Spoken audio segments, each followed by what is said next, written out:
چیز جو اللہ کے نبی صلی اللہ علیہ وسلم جس کی طرف بہت توجہ دلاتے تھے وہ یہ ہے کہ حج کے سفر سے پہلے اپنے دل کو پاک صاف کر کے جائیں.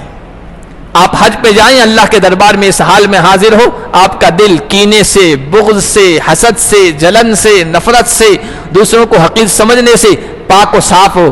اور یہ سب سے افضل انسان ہوتا ہے جو اس طرح کا ہوتا ہے. صحابہ نے پوچھا تھا یا رسول اللہ لوگوں میں سب سے افضل کون ہے؟ آپ صلی اللہ علیہ وسلم نے ارشاد فرمایا کل مخموم القلب صدوق اللسان، جو زبان کا سچا ہے صدوق اللسان ہے. صحابہ نے کہا یہ مخموم القلب کا کیا ترجمہ ہے؟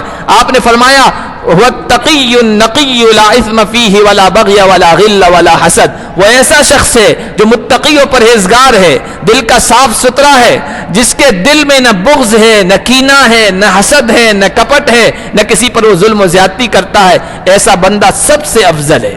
حج کا مقدس سفر ہے، بلاد مقدسہ کے سفر پہ روانہ ہو رہے ہیں تو اس طرح کے جذبات سے بالکل پاک صاف ہو کے جائیں. کسی کے بارے میں اس طرح کی نفرت ہے، کسی سے جھگڑا ہے، کسی سے لڑائی ہے تو صلح صفائی کر کے جائیں، ورنہ احادیث موجود ہیں کہ کسی سے جھگڑا ہے اور ایسی حج کرنے جا رہے ہیں ہو سکتا آپ نیکیوں سے محروم ہو جائیں، مقبول حج سے محروم ہو جائیں.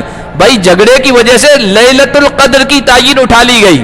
حضور نے فرمایا میں تمہاری طرف نکلا تھا کہ شب قدر کے بارے میں تمہیں بتاؤں، لیکن میں نے دیکھا فلاں آدمی جھگڑ رہے تھے، اس کی وجہ سے شب قدر کی تعین ہٹا لی گئی، اٹھا دی گئی. حضور نے فرمایا ہر جمعرات کو اور پیر کو جنت کے دروازے کھولے جاتے ہیں، بندوں کے اعمال اللہ کے دربار میں پیش کیے جاتے ہیں، لیکن دو شخصوں کے اعمال پیش نہیں کیے جاتے ہیں. ایک تو مشرک کا، دوسرا کہا ایک دوسرے کے سلسلے میں کینہ رکھنے والے کا، جھگڑنے والے کا. آپس میں کہا جاتا ہے ان دونوں کو مہلت دو یہاں تک کہ صلح کر لیں، ان دونوں کو مہلت دو یہاں تک کہ صلح کر لیں. حضور کا یہ بھی ارشاد ہے نصف شعبان، 15 شعبان جسے ہم شب برات کہتے ہیں نا، 15 شعبان کے بارے میں کہا اللہ تمام اہل دنیا کے دلوں کو جھانکتے ہیں اور سب کی مغفرت و بخشش کا اعلان فرماتے ہیں، لیکن دو بندوں کی مغفرت و بخشش کا اعلان نہیں فرماتے ہیں. ایک وہی مشرک، دوسرا فرمایا مشاہن، ایک دوسرے کے سلسلے میں کینہ رکھنے والوں کے لیے. حج کے سفر پہ جا رہے ہو اور آپ کے جذبات میں دل میں وہی ہو تو پھر حج کے اثرات کیسے مرتب ہوں گے؟